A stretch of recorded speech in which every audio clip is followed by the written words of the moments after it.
Come on in, guys. Let's talk about season 42 of Survivor. I'm Rod Morgan, and with me is my co-host in life and my co-host on this podcast, the Mrs. Morgan you know, Kate. Kate, hello. Hello. Here, we recap last week's episode just ahead of tonight's episode to get you ready to outwit, outplay, and outlast in 15 minutes or less. As always, we start in the first place. Kate will give us the quick and dirty recap. Okay, so here we are with episode 4, The Vibe of the Tribe. And we start with a reward challenge, which is the first time we've seen the reward and immunity challenges divided this season, which was a nice switch up because we've been... Our dog Fellow was pretty excited about it being split up as well, because what you tend to see when you have the reward and immunity split up is there's far less of the producers giving you scenes of things that end up not meaning anything. You don't get a bunch of red herrings. You don't get a bunch of dead ends when you have a reward and immunity challenge because there's more camera time taken up with the challenge, and I tend to favor that. Yeah, I do too. So the reward challenge this time around consisted of a rope maze, a heavy sled, and more balls to shoot into a target, which we've seen many times throughout the season. Probst also says profoundly, pick your balls up, which was a good one. Great line from the Emmy winner there. So it comes as no surprise that Taku wins thanks both to the strength and the coordination of Jonathan, who is still an absolute beast. So the tribe then wins 10 large, freshly caught fish, which await them back at their camp. And then during the wrap-up, right, where all the tribes will get back and they'll kind of stand in their little individual groups, and Jeff will talk to them a little bit about the challenge and send them on their way, Jonathan sort of makes a mistake here. He reveals how tight the Taku tribe is and that things are quite easy for them because of how well they're getting along. And that makes him a threat to two different types of people. One, it makes him a threat to all of his tribe mates who are mad at him for spilling the beans to everyone and making huge targets on their back when it comes time for the merger. And he becomes a huge target of every other tribe out there because they've seen the way that he has comported himself in the last two challenges. And so he is squarely in the camp of Challenge Beast at this time, which means you are going to have everybody coming after you because they would like to win immunity. They would like to win reward. In another profound aside, Marianne says in a confessional that, quote, Jonathan is talking too much, which is truly an instance of the pot calling the kettle black. Yeah, Marianne, we definitely don't want to hear that message coming from you, someone who literally their entire character trait while you've been on the island has been that you will not stop talking ever. But yes, please enlighten us on how someone else might be annoying folks by speaking a little too much. Please, Marianne, you wouldn't know anything about it. So to wrap up the quick and dirty recap, we flash forward to the immunity challenge, which involves pulling a boat, climbing a pier to jump and retrieve keys, and swimming ashore to complete a puzzle. So Taku wins again, thanks to Jonathan and Omar this time. It really was a tag team effort on that one. Vati comes in second, and Ika is sent to Tribal Council. So at Tribal Council, ultimately, Swathi was voted out after a very eventful Tribal Council, in which we weren't entirely sure whether it was going to be her or Tori who was sent home. But the Harvard student, she's gone.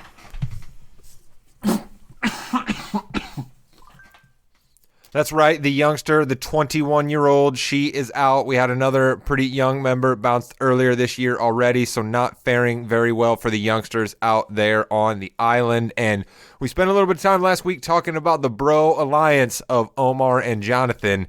And so far, ever since that alliance was revealed, we've seen nothing but Jonathan dominating the challenges, Omar being around when somebody receives an immunity advantage, Omar going to the shipwreck challenge, and then Omar being a puzzle beast. So Jonathan and Omar are going to figure heavily into what goes on at that particular beach.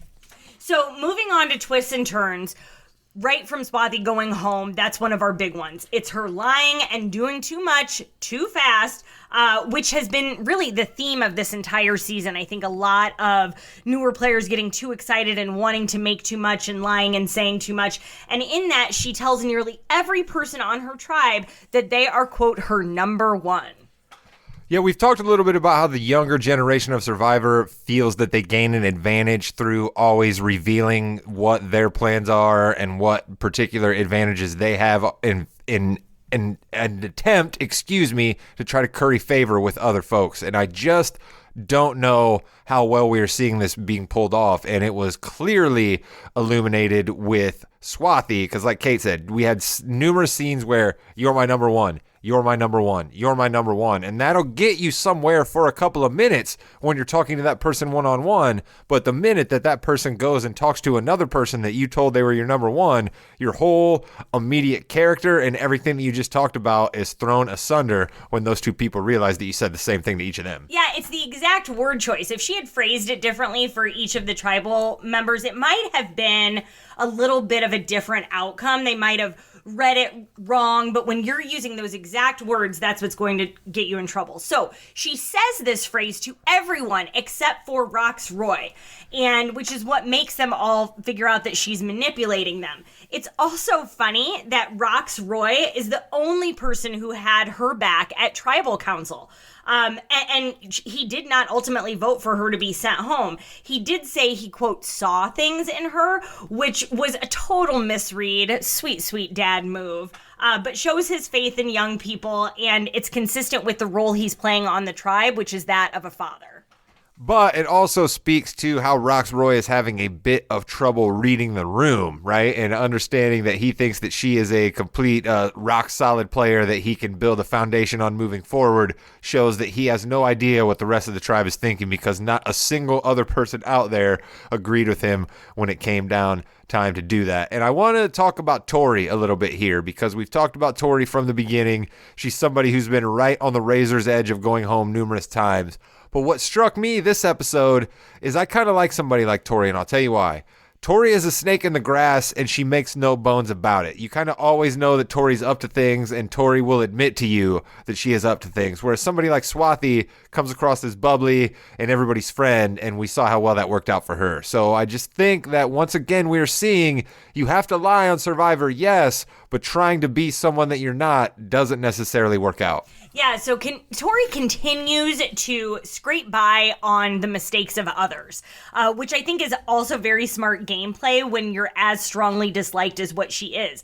Rox Roy, I think, is smart to want to get her home early, because this could ultimately be their tribe's undoing should they merge, and she can go then and start making alliances with other people on other tribes. That's definitely a trope we've seen in Survivors over the years, where you keep somebody around because you're like, oh, this person can help me out right now, but they have no chance of winning. And the next thing you know, you give them an extra chance to gain some power, and they do, and then you're in trouble. So on the Vati tribe, which, as we mentioned last week, had an absolutely crazy tribal council in episode 3, was shown minimally in this episode, aside from them coming back from that crazy tribal council at the very beginning of this episode. So we see them returning to camp, and Hai admitting to essentially playing a power move by sticking to his vote for Jenny. And then we also see Daniel then saying, yeah, well, I just want to go to sleep, which doesn't play well for him, like so many things are not playing well for Daniel in this season. But if I tried to put a rosy spin on it, I would say at least my guy Daniel understands that there is nothing he can do to improve his particular standing within the tribe at that moment. So he is adopting the, let's just push this past. Let's just push this a little further down the road and see if everybody can cool down a little bit and I can figure out some way to get myself back into good graces. So my guy Daniel, still not looking good for him, but for some reason, I love that dude just running around in his tidy whities, even though they're not tidy whities, but they're boxer briefs. So what are some of our other people up to? We mentioned several of them in the first episode who we really, really enjoy. So we've talked about Romeo and Lydia and Mike and Jonathan. Rod has mentioned Daniel. We mentioned Jenny, who is sadly no longer in the game, but these are some of our favorite players. And in this episode, we saw Lydia, who we've liked since episode 1, but also said, oh, this girl has no chance, really, really be dreadful at the first part of the immunity challenge, jumping to retrieve the key. Probst actually said, no, it's not going to work. But she definitely also redeems herself mightily while solving the puzzle. So way to go, Lydia. Lydia, just when I think you couldn't possibly do anything worse on the island, you go and do something like this and totally redeem yourself. Lydia just keeps sticking her finger in my eye week after week. I keep thinking that Lydia is beyond her depth, that she's going to make a fool out of herself out there. This week, jumping was certainly not something that anyone should sign her up to do anytime in the future, but she was very, very good at puzzles, and that can get you a long way on Survivor. So Lydia, again, looks like she's in trouble and somehow manages to not be. So then we have Romeo, who has been one of my favorites since the beginning, a pageant coach. And he gives this great confessional, really talking about how Roxroy is hated among the tribe and how he's so bossy. And he's criticizing about the fire, the way the food is prepared, how the camp is organized, all of these things against all the players. And I really appreciated Romeo being bitchy in that moment because he doesn't seem to be too bitchy around his tribe mates himself, which is honestly an art. Yeah, being a pageant coach as well, I imagine he has a very good ability to be able to just eat shit from people with a smile on his face. Namely moms. Yeah, very much so. Let's go to, that was the confessional of the year nominee, Romeo there. Let's go to our guy Mike, the New Jersey firefighter, with possibly the line of the year where they're coming back from their insane tribal council last week. Mike gives us the great line of, it's not kumbaya around here, it's kumbaya crapaya. All right, it's holy crap-aya. Excuse me, I about blew his line there. It's holy crap-aya, meaning Mike is not happy. He's not trustworthy with a lot of people that he thought he had a good relationship with. We didn't see much about where that's going to lead, but I have a feeling that they gave us that nugget because we could see that particular tribe right back at Tribal Council this week.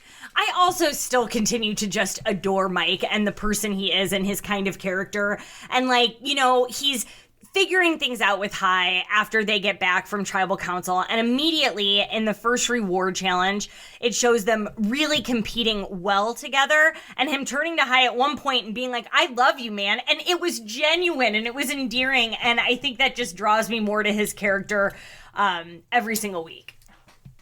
Another thing I want to point out about Jonathan here, our challenge beast, is looks like he has a bit of a Todd Marinovich dad for you sports fans out there. Todd Marinovich is a old NFL quarterback whose career didn't pan out into much, but the stories are pretty legendary of his father basically training him from the time he was a toddler to be a athletic specimen. And we get a story from Jonathan about how his dad had him doing pull-ups and push-ups and sit-ups when he was 3 years old and running up mountains and lifting weights at a very early age. Now, the only thing I'll say about the mountain is Jonathan does not show us a picture of said mountain. Jonathan does not tell us how many feet up into the air the elevation of this mountain is, but I still imagine it was not a whole lot of fun running up and down that mountain numerous times. And judging by his strength in these challenges, I can imagine it was a nice-sized mountain, a decent-sized mountain for a child to continually run up and down.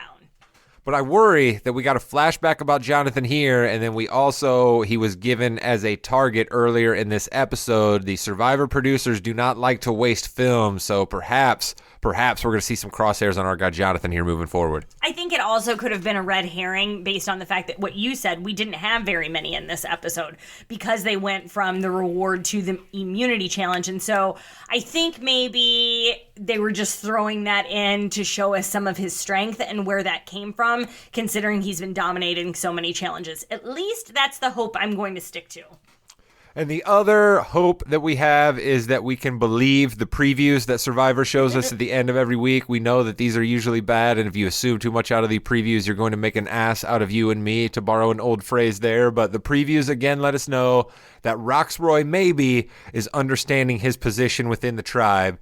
Maryanne is causing yet more drama at camp. Shocker there. And somebody's going to go to immunity, right? Somebody's going to go to tribal council. That's basically what they told us in the previews. And Daniel's in trouble. Yeah. And Daniel is also in trouble. But the thing I will say about Roxroy, we said this after the first episode, he's extremely self-aware. He knows when he's getting to be too much. He knows when things aren't going his way. He is very, very aware of his behavior, which could serve him well if he's catching on right now. Maybe he has a chance to make up for it. All I know in a prediction that was not given out in the preview is that I am so ready to see these tribes merge. I want to see them interact with one another finally. I want to see what those crazy phrase immunity idols that are out there that you have to say for all of them to be in play. I want to see if Mike and Marianne make it to the merge and can actually play them as individual immunity idols. Well, I think we are definitely in that stage of Survivor that always makes for a couple of episodes where people are like, is it the merge? Are we merging? We need to do this because we get to get ready for the merge. And then they have to wait like an extra episode or two before the merge to actually happen. So I think that Mrs. Morgadino could be on to something there that we are rolling into what I like to refer to as the fake pre-merge time for all of the folks on the island. So that could be what we see moving forward. Thank you so very much for tuning in to yet another episode of Come On In with me and the Mrs. Morgan You Know here on the Morgan You Know Podcast Network. This episode and every other episode is produced by our fabulous executive producer, Jimmy Jamriska. We will be back same time next Wednesday in preparation for Survivor episode number 6. Until then, have fun. Enjoy Survivor. Bye.